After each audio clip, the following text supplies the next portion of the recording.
Nagsisimula ang palabas kay Eric, isang 19 na taong gulang na bilanggo. Inilipat siya mula sa isang juvenile detention center patungo sa isang mataas na seguridad na bilangguan ng mga nasa hustong gulang. Dahil sa kanyang patuloy na mga isyu sa pag-uugali, sa kabila ng mga regulasyong nagsasaad na dapat siya ay nanatili sa juvenile detention hanggang sa edad na 21. Ang kanyang patuloy na mga problema ay humantong sa paglipat na ito. Sa kanyang pagdating sa kulungan ang mga gwardya ng bilangguan ay masusing sinuri si Eric. Hinubaran siya at binibigyan siya ng mga bagong damit. Pagkatapos ay dinala siya sa isang pintong bakal na mahigpit na nakasecure hanggang sa makarating siya sa kanyang nakatalagang selda na may number na 111. Ang selda ay maliit na may sukat na humigit kumulang 3x1 at naglalaman ng kaunting muebles, kutsan, mesa at kabeta. Nang nailak ng gwardya ang pinto, naiwan si Eric na mag-isa upang pagnilayan ang kanyang kalagayan. Pagkatapos nito ay kinuha niya ang kanyang mga gamit at matalinong binago ang isang lumang toothbrush na kinabitan ng isang labahan na may talam sa isang dulo upang makalikha ng pansamantalang sandata. Pinapalitan din niya ang kabilang dulo ng toothbrush upang maging parang dispernilyador sa pamamagitan ng pag-init nito. Habang ang kanyang sandata ay nakatago sa loob ng isang ilaw. Pagkatapos ay pinagmamasdan ni Eric ang mga aktibidad ng bilangguan ng mga opisyal sa labas ng kanyang bintana. Napansin din niya ang kanilang pagpapalitan ng mga bagay. Pagkatapos ay nagsasagawa siya ng mga pisikal na ehersisyo sa loob ng kanyang selda. Sa oras ng tanghalian sinubukan ni Eric na humiram ng lighter mula sa kanyang kapwa bilanggo na si James ngunit tumanggi siya. Maya-maya habang naghihintay sa pila para sa pagkain. Nadismaya si Eric sa bahagi ng pagkain na ibinigay sa kanya at nagalit siya sa chief na si Yago na isa ring preso na humantong sa pagtatalo. Agad na sinamahan ng isang gwardya si Eric pabalik sa kanyang selda dahil nagdulot siya ng kaguluhan. Matapos ang kanyang pagkain at magpalipas ng oras sa bakuran ng bilangguan. Si Yago ay nilapitan ng ilang preso na palihim na binibigyan siya ng lighter. Samantalang napansin ni Yago na pinagmamasdan siya ni Eric mula sa malayo. Kasabay nito binisita si Eric ng kanyang biolohikal na ama na si Neville na isa ring preso na nagsisilbi ng habang buhay na sentensya. Sa sandaling iyon ay napansin ni Neville ang problema ni Eric kay Yago at pinayuhan siya na tugunan ang isyo ng direkta sa kanya. Sinabi niya kay Eric na si Yago ay hindi mahalaga. Sinabi niya na sumali si Eric sa mga pisikal na aktibidad sa loob ng bilangguan. Pagkatapos ay naalala ng ama ang isang guhit na ginawa ni Eric noong bata pa siya. Sa kabila ng pagkawala ng kanyang pamilya nakatuklas ng kabalintunaan si Neville sa muling pagkikita ng kanyang anak bilang kapwa mga bilanggo. Sa nakatakdang oras ng pagtulog, pumasok si James sa silid ni Eric upang tuparin ang kanyang naunang pangako ng pagpapahiram sa kanya ng lighter. Gayunpaman sa isang biglaang reflex ay sinaktan ni Eric si James nang hindi sinasadya na naging sanhi ng pagtama nito sa sulok ng pader at nawalan ng malay na nagresulta ng pagdurugo. Mabilis na dinala ni Eric si James sa pasukan para humingi ng tulong upang dalhin siya sa klinika para sa agarang medikal. Ipinaliwanag niya na ang kanyang mga aksyon ay hindi sinasadya, ngunit sa halip ay pagtatanggol lang sa sarili. Gayunpaman sa pagdating ng head guard na si Haynes kasama ang iba pang mga gwardya at tauhan. Si Eric ay nagmadaling bumalik sa kanyang selda. Ngunit sinundan siya ng mga gwardya para kunin siya. At dinala siya sa isang silid kung saan may voluntaryong nagngangalang Oliver isang psychological therapy session kasama ang ilang mga bilanggo. Sa kabila ng mga pagtatangka na pagkalmayan siya, si Eric ay patuloy na lumalaban at nangagat sa isa sa mga gwardya. Nagbabanta siya ng higit pang paghihiganti kapag sinubukan siya ni Haynes na saktan. Pagkatapos na bumalik sa kanilang mga selda ang mga bilanggo inutusan ni Haynes si Oliver na umalis sa silid. Gayunpaman si Oliver na alam ang mga posibleng kahihinatnan na maaaring kahaharapin ni Eric mula sa mga gwardya kung pabayaan niya siya na mag-isa. Igigiit niya na manatili, gamit ang kanyang kakayahan bilang isang psychologist unti-unting hinikayat ni Oliver si Eric na kumalma. Pagkatapos ay dinala siya sa kanyang selda. Dahil sa mga pangyayari, si Oliver, Haynes, at ang ibang mga gwardya ay nagsigawan ng pagpupulong kasama ang warden na si Christine.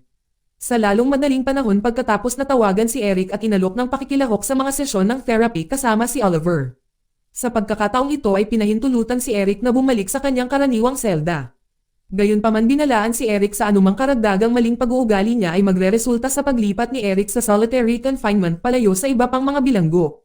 Bilang tugon, nangatuwiran si Eric na ang matagumpay na rehabilitasyon sa pamamagitan ng therapy ay maaaring potensyal na mabawasan ang bilang ng krimen na humahantong sa mas kaunting mga pag-aresto. At mas kaunting trabaho para sa mga legal na propesyonal. Gayunpaman ang patuloy na pagrebelde ni Eric ay humantong sa kanyang pansamantalang paglipat sa isang espesyal na selda, kung saan siya sasailalim sa karagdagang psikolohikal na intervention kay Oliver.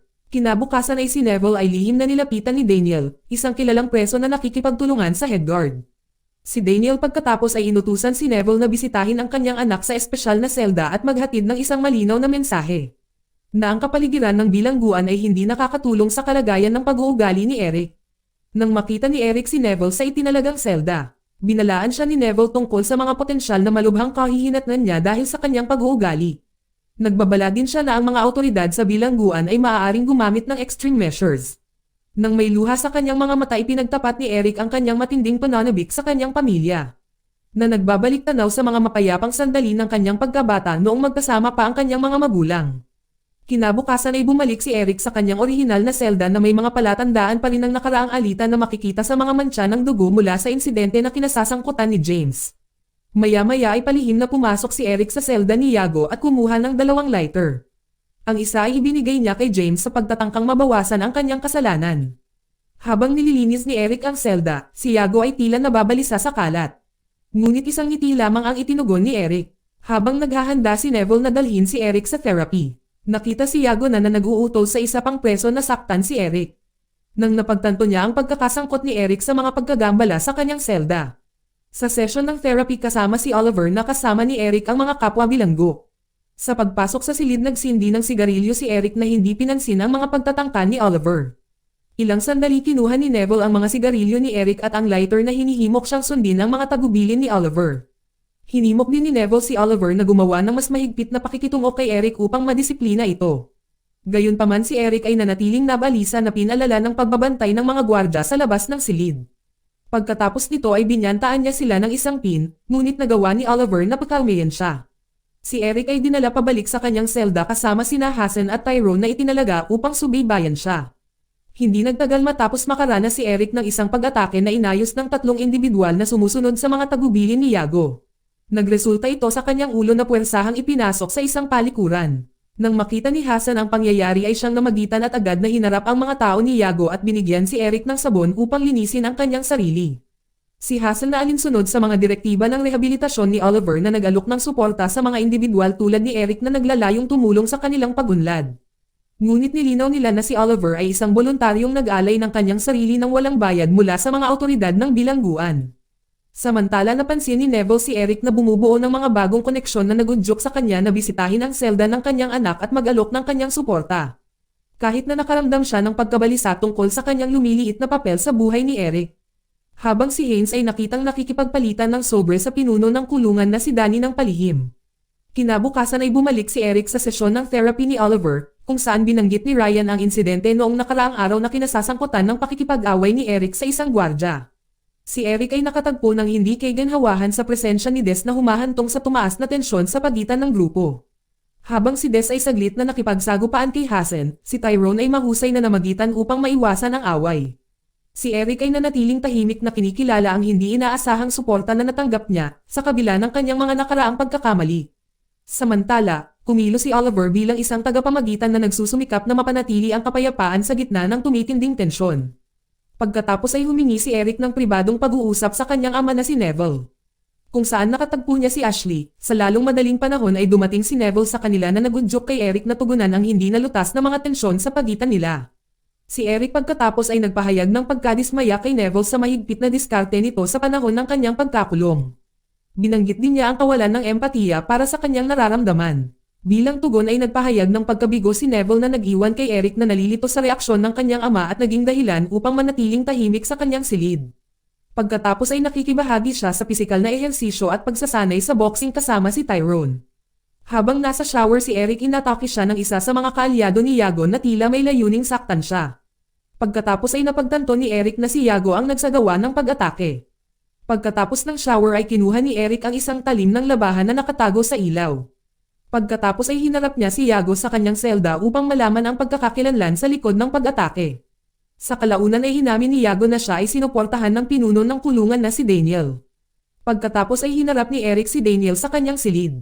Nakita siyang naglalaro ng chess kasama si Neville.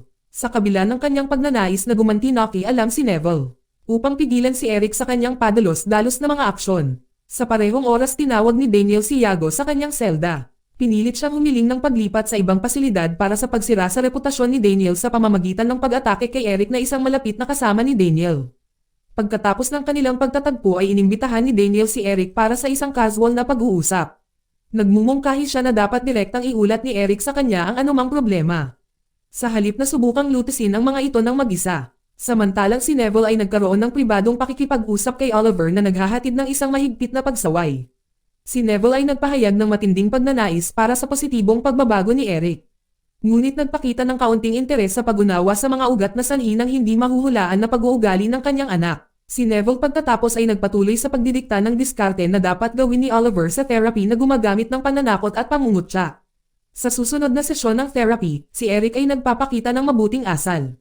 Dumalo si Neville sa sesyon ng therapy ngunit sa halip na magbigay ng suporta ay ipinahiya niya sa publiko si Eric sa pamamagitan ng paulit-ulit na pagsaway at pagpuna sa kanya. Pagkatapos umalis ni Neville, si Eric ay nahiya sa ugali ng kanyang ama lalo na sa pag-alala sa kanyang mga naunang mga aksyon. Nang isa pang kaguluhan ang naganap sa klase ni Oliver noong nagalit si Ryan. Ngunit mabilis na naibalik ang kaayusan.